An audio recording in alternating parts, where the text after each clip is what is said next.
Разказваш ли семейните си проблеми на майка си? Виж какво е важно да знаеш. Когато нещо не върви във връзката ти, карате се, ти си наранена, първият човек, на когато се обаждаш, майка ти ли е? Звучи нормално, тя ти е майка, обича те и иска да те подкрепи. Защо да не кажеш на нея? Но е важно да знаеш нещо много съществено. Майка ти не е неутрална. Тя не слуша като жена. Тя слуша като майка, която защитава детето си.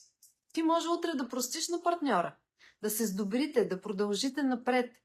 Но в нея остава образът на човека, който е наранил детето й и наранява и нея непряко. И оттам започва напрежение, намеса в семейството ти, съвети от любов, но които не са полезни. Още нещо важно. Когато изнасяш проблемите ви навън, отслабваш системата аз и партньорът ми. Защото вместо ние ще се справим, се появява отношението някой отвън ще дойде и ще ме защити. И сега едно важно уточнение.